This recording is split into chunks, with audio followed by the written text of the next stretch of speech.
तो कहीं ना कहीं लोगों का पलायन होना शुरू हो जाता है। कुर्सियां काफी खाली आप देख ही सकते हैं, खाली पड़ी हुई है। तो कहीं ना कहीं ये असर जरूर पड़ा कि जो है ओपी राजभर जी का आगमन नहीं हुआ है। आमजद खान कहाँ है? इधर आओ। इसने पूछा हमसे कि भैया ये बताए पीडीए में कि जो ए वाला आओ वगैरह खाती रहोगे या कंटक खाती रहो, तो हम भी तो ही। हर एक पार्टी के द्वारा यही प्रयास किया जा रहा है कि किसी न किसी तरह से कार्यकर्ताओं को जागरूक किया जाए, लोगों को जागरूक किया जाए और उनको किसी न किसी तरह से अपने पाले में घसीटा जाए।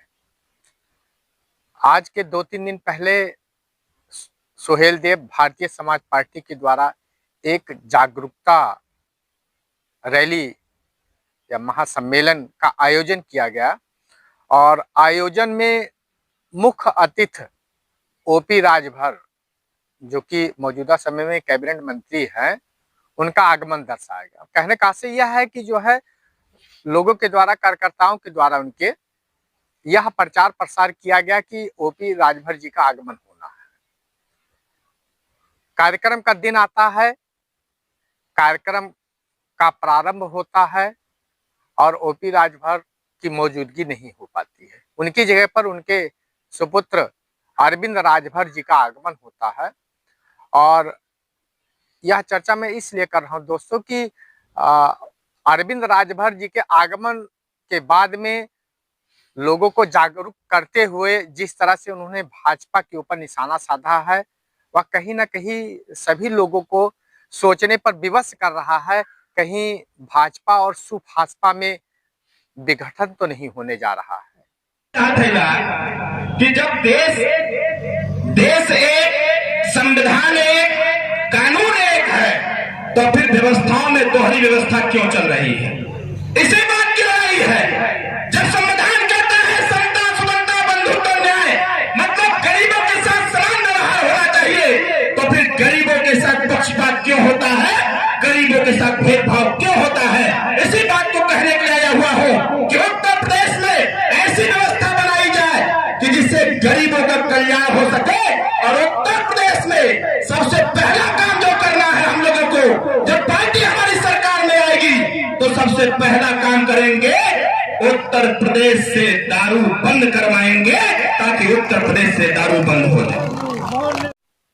आपको बता दें मित्रों, यह वही सरकार है, भाजपा वही सरकार है जिसने ओपी राजभर को अपने मंत्रिमंडल में जगह दी और उनके संगठन को और आगे बढ़ने का एक मार्ग दर्शाया। लेकिन मौजूदा समय में माहौल यह बन रहा है, उनका कहीं भी सम्मेलन होता है या जागरूकता रैली होती है, वह कहीं ना कहीं भाजपा की नीतियों का विरोध करते दिखते हैं। रहरा बाजार में जो सोहेल देव भारतीय समाज पार्टी का जागरूकता अभियान था, उसमें अरविंद राजभर के द्वारा भाजपा की कई नीतियों का विरोध खुले स्वर में किया गया। बिजली के बिल से परेशान सब लोग हो ना, खाली परेशान रह जाए कि अगर कोनो समाधान भी आवे वाला बा। ई बताओ, जब बुखार चढ़ेला तो बुखार कैसे उतरेला? दवाई खैले से ना भाई। तो समस्या बिजली के बिल का बा। अब बिजली के बिल की समस्या प्रत्येक गरीब के पास है। अगर गरीब अपना बिजली का बिल जमा नहीं कर रहा है तो गरीब के खिलाफ मुकदमा भी हो जा रहा है। बताओ सही कथी गलत कथी? इसी बात की लड़ाई है। हमारी एनडीए सरकार ने, भारत सरकार ने देश के पूंजीपतियों का 63,000 करोड़ रुपया अगर माफ कर सकती है, लड़ाई इसी बात की है।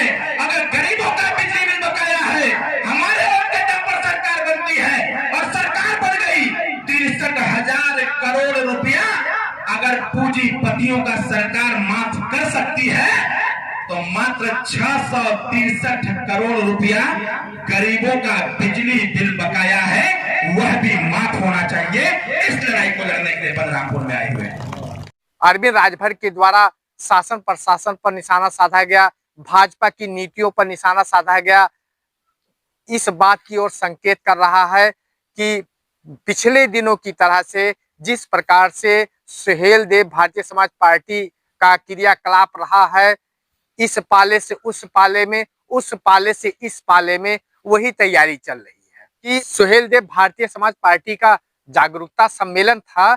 ओपी राजभर की अनुपस्थिति के कारण से लोगों पर उसका खासा प्रभाव पड़ा और जब सम्मेलन की शुरुआत की जाती है, लोगों के बीच में यह चर्चा बनती है, वह अरविंद राजभर जी को देखते हैं तो कहीं ना कहीं लोगों का पलायन होना शुरू हो जाता है। कुर्सियां काफी खाली आप देख ही सकते हैं, खाली पड़ी हुई है, तो कहीं ना कहीं ये असर जरूर पड़ा कि जो है ओपी राजभर जी का आगमन नहीं हुआ है, लोग पलायन करना शुरू कर दिए। एक बात तो मित्रों मैं यह स्पष्ट रूप से कह सकता हूं कि जिस तरह से काफी दिनों से लोगों के बीच में यह जागरूकता, यह प्रचार प्रसार फैलाया किया जा रहा था कि कैबिनेट मंत्री ओपी राजभर का आगमन होना है, ओपी राजभर के नाम पर भारी भरकम भीड़ जुटाने का प्रयास भी किया जा रहा था और मौके उस दिन जो है भारी भरकम भीड़ भी जुटती है, लेकिन ओपी राजभर के ना आगमन होने पर वह भीड़ सने सने अपने घरों की ओर पलायन कर जाती है।